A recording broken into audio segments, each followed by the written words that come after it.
Hey, I'm Michelle. I have a question for you. How many diets have you been on? How'd that go for you?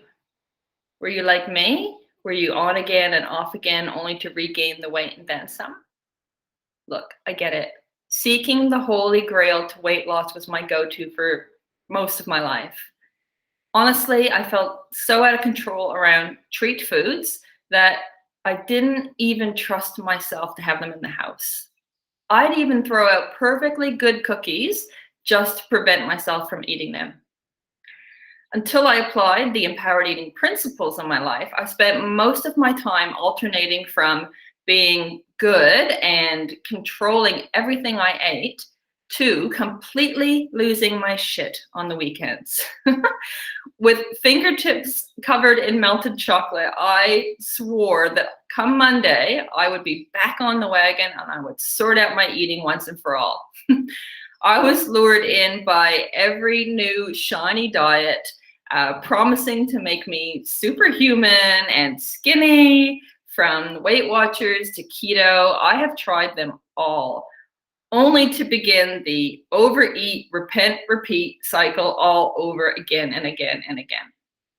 Honestly, I thought something was wrong with me. Maybe it was because I was bullied as a little fat kid. Maybe it was because I can be a bit emotional at times.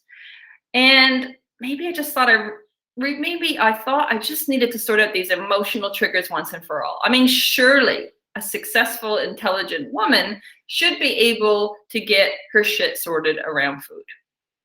Honestly, I tried it all, but no matter what, that on again, off again cycle continued, and I couldn't seem to control myself around food.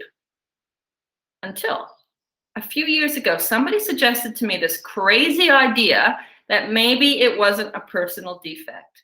Even if Susie on Instagram seems to have no problem sticking to the plan, maybe, just maybe, it wasn't me or my lack of willpower that was the problem. Mic drop. Maybe these crazy feelings around food were a natural response to years of dieting and deprivation, fueled by hundreds of attempts to control my weight around food. It is the thinking, not a flaw in your character or your behaviors that you engage in, that is creating this ongoing vicious cycle. But the cool thing about thoughts is that they're not necessarily facts. They are simply thoughts, and we can change them and our relationship with food because of it. I'm so grateful to people such as Evelyn Triboli, author of Intuitive Eating, co-author, Lindo Bacon, for example, who authored Health at Every Size, and many others that have helped me to transform my relationship with food. Thanks to them and the principles in this course, I have said, fuck this to dieting, and have finally learned to treat eating and my body like the happy, healthy person who doesn't go from counting macros on MyFitnessPal through the week only to eat an entire bag of crisps on the couch, watching Netflix, wallowing in shame on the weekends, only to start the cycle over and over again. This is what empowered eating is about. Relearning to listen to your body. It's easier than it sounds. Being able to have all your favorite foods in the house without them calling your name 24/7. Ultimately, living and loving life as a happy, healthy person.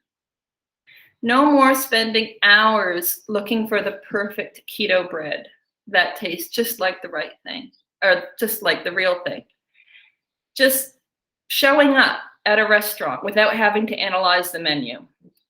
Being okay with sometimes using food as a coping tool, but without losing control. And, completely forgetting about that bar of chocolate in the cupboard. Having more energy to do the things that you love with the people that you love without even thinking about food. In fact, food just isn't a big deal anymore. You don't even think about it unless you're hungry or you're eating it or you're planning some meals for the week ahead.